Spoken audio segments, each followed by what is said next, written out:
नमस्कार, मैं हूं दिबांजलि मोइत्रा। पेट्रोल डीजल की कीमतों में बेतहाशा होती वृद्धि को लेकर एक तरफ जहां पूरे देश में हाहाकार मचा हुआ है, तो वहीं विपक्ष भी राजधानी दिल्ली समेत कई राज्यों में विरोध प्रदर्शन कर रहे।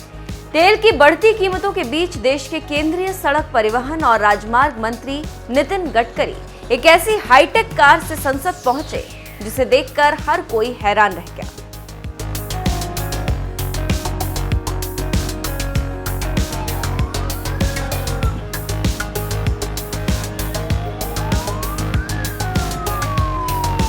तेल की बढ़ती कीमतों की टेंशन अब जल्द ही छूमंतर होने वाली, क्योंकि भारत की सड़कों पर आपको जल्द ही हाइड्रोजन से चलने वाली कार फर्राटा भरते हुए दिखाई दे सकती है। और इस बात के संकेत खुद केंद्रीय सड़क परिवहन राजमार्ग मंत्री नितिन गडकरी ने दे दी।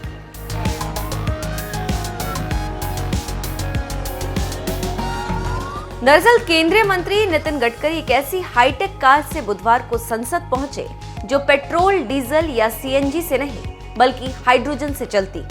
हरियाणा के नंबर वाली कार से संसद पहुंचे नितिन गडकरी ने अपनी इस हाईटेक कार के बारे में बताया। पेट्रोल, डीजल और गैस की लगातार कीमतें बढ़ रही है, हम उसे इंपोर्ट भी करते हैं। प्रदूषण के दृष्टि से भी पेट्रोल, डीजल का प्रदूषण बहुत होता है।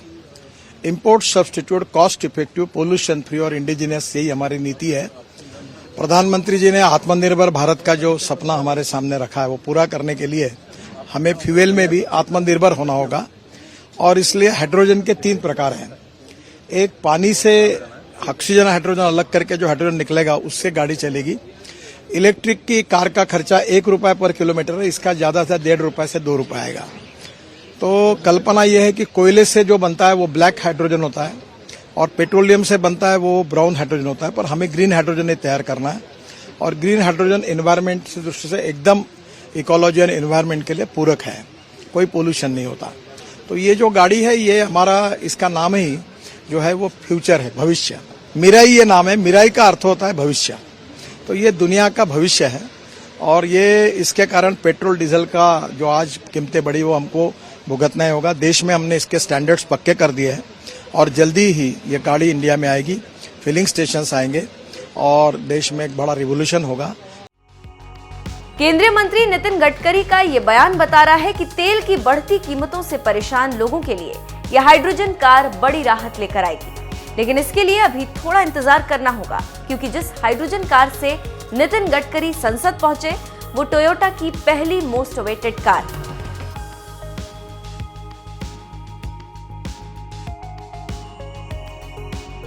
हाइड्रोजन कार की खासियत, प्रदूषण की सबसे बड़ी वजहों में से एक वाहन भी है, जिससे निकलते धुएं की वजह से लोगों का सांस लेना भी मुश्किल हो जाता है।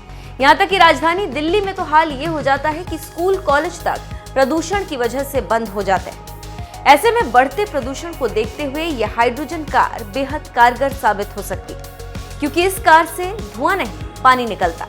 टोयोटा कंपनी की पायलट प्रोजेक्ट के तहत बनाई गई इस कार में एडवांस फ्यूल सेल लगाया गया है और ये फ्यूल सेल ऑक्सीजन और हाइड्रोजन के मिश्रण से बिजली पैदा करता है, जिससे कार रफ्तार भरती।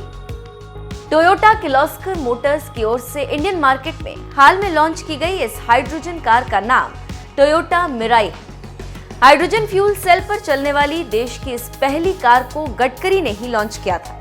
गडकरी ने इस कार को फ्यूचर यूं ही नहीं बताया था। दिलचस्प बात यह है कि कार के नाम का अर्थ भी यही है। जापानी भाषा के मिराई शब्द का मतलब ही फ्यूचर यानी भविष्य। और भारत की सड़कों पर भविष्य में ऐसी कारें भी आपको चलती हुई दिख सकती हैं। इस कार के बारे में आपका क्या कहना है? अपनी राय हमें कमेंट कर जरूर बताएं। साथ ही कुछ ही दिनों पहले इस हाइड्रोजन कार की लॉन्चिंग के मौके पर गडकरी ने क्या कुछ कहा था, आइए आपको सुनाते हैं। सबसे पहले मैं विक्रम किर्लोस्कर और टोयोटा के चेयरमैन इनको धन्यवाद दूंगा, क्योंकि हमारे देश में पेट्रोल, डीजल की कीमतें जो है आज, तो आपको हमारे पेट्रोलियम मिनिस्टर के चेहरे से समझ में आएगा कि उसका टेंशन कितना है।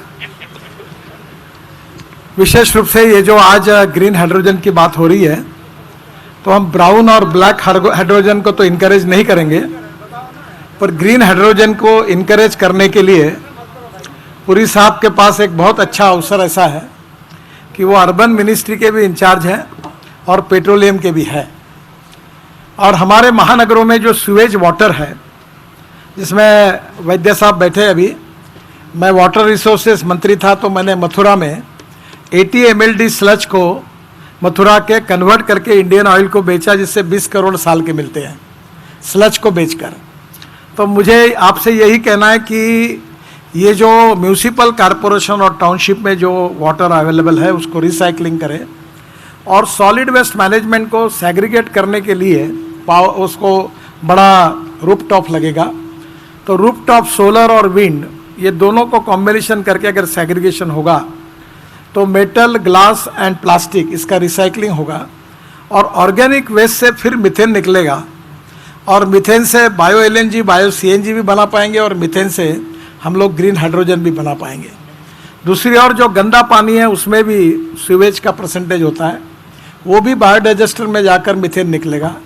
और ये जो शुद्ध पानी है, इसमें मेरा आपसे अनुरोध है कि आप अर्बन मिनिस्ट्री में ऐसी स्कीम तैयार करेंगे। तो अभी इलेक्ट्रोलाइज़र बेंगलोर में बना है, मैं वहाँ एक्चुअली इनॉग्रेशन के लिए जाने वाला था, कोविड के कारण नहीं जा पाया। उसकी कीमत भी कम है और अभी कॉम्पैक्ट और अच्छा बनेगा। तो ये जो गंदा पानी है इसको अच्छा करके उसको इलेक्ट्रोलाइज़र, और पावर कॉस्ट इसमें 70% पावर कॉस्ट है, तो ये रूप नहीं, कितना भी कम किए तो भी ये उतनी नहीं कम कर पाएंगे। तो आप अगर इसको रूफटॉप के साथ, और विंड मिल छोटी गुजरात में बनती है वो दे के, अगर हमने पावर कॉस्ट अगर कम की, 70% वही है, तो हमारा सपना है कि ये $1 पर किलो आए, तो ये आ सकता है। और क्योंकि ये वेस्ट टू वेल्थ वाली बात है, और इसमें अभी जैसे मैं नागपुर में मेरे कॉन्स्टिट्यूंसी में सीवेज वाटर महाराष्ट्र सरकार को बेचता हूँ पावर जनरेशन के लिए, तो 325 करोड़ रुपए रॉयल्टी मिलती है हमको हर साल। तो वो पानी अभी हमारे पास सरप्लस है। तो आप ये स्कीम अगर बनाएंगे तो म्यूनिसिपल कॉरपोरेशन की इकोनॉमी बदलेगी, ग्रीन हाइड्रोजन तैयार होगा, और कॉस्ट कम होगी, और स्वच्छ भारत अभियान भी सपना पूरा होगा, और आत्मनिर्भर भारत भी पूरा होगा। यही बात मुझे आपको कहनी थी। और दूसरी एक बात अच्छी हुई है कि विक्रम किर्लोस्कर जी ने और इन्होंने मुझे प्रॉमिस किया है कि वो फ्लेक्स इंजन के बारे में हमने एडवाइजरी इशू की है। तो अभी इन्होंने, इनकी कैमरी गाड़ी थी जो इलेक्ट्रिक और पेट्रोल ऐसी हाइब्रिड है, 40% इलेक्ट्रिसिटी चलते चलते गाड़ी तैयार करती है। तब उन्होंने flex engine with hybrid electricity ऐसी तैयार करने का प्रॉमिस किया, और ये अगर हो जाएगा तो 40% इलेक्ट्रिक और 60% इथेनॉल। और मैंने अभी बीच में वैद्य साहब के पास रशिया से साइंटिस्ट बुलाकर उन्होंने मुझे ये प्रूव करके दिखाया कि caloric value of ethanol and caloric value of petrol same करेंगे। वो अभी सेम करने का इनको दिया। अनऑफिशियली मुझे पता चला कि वो टेक्नोलॉजी प्रूवन है, अब आगे का वो करेंगे। तो ये हो जाएगा तो उसके कारण भी हमारा पैसा बचेगा। तो फ्लेक्स इंजन अभी टोयोटा, सुजुकी और हुंडई तीनों ला रही है। तो ये होगा। RK सिंह साहब ने, बहुत खुशी है मुझे कि उन्होंने ऑलरेडी हाइड्रोजन मिशन में बसेस और ये काफ़ी शुरू किया है। मैं उनको ऑफर करता हूँ कि मेरे रोड पर पूरे रोड तैयार है, आप चाहे उस दिशा में चले, मैं आपको इलेक्ट्रिक केबल डालने के लिए पूरा देता हूँ। पैसा आप लगे तो उनसे ले लेना मीटर से। तो पूरा इलेक्ट्रिक ट्रक, कल वॉल्वो के मेरे पास चेयरमैन आए थे, इलेक्ट्रिक ट्रक, इलेक्ट्रिक वो डबल बसेस, वो भी चलेगी तो कॉस्ट कम होगी और हमारे लिए लोगों को उससे राहत मिलेगी। तो ज़रूर करिए। हेवी इंडस्ट्रीज मिनिस्टर जैसे उन्होंने, आज ही मैंने पार्लियामेंट में जवाब दिया कि उनके कारण इलेक्ट्रिक का सेल इतना बढ़ा है, वो कि अभी हमारे 1200% सेल बसेस का बढ़ा है, और 2 व्हीलर 4 व्हीलर ऑटो रिक्शा का भी बढ़ा है। तो उनकी जो स्कीम है उसके कारण हुआ, उनको भी मैं धन्यवाद देता हूँ। और प्रधानमंत्री जी का भी सपना है कि कार्बन न्यूट्रलिटी के तरफ जाना है।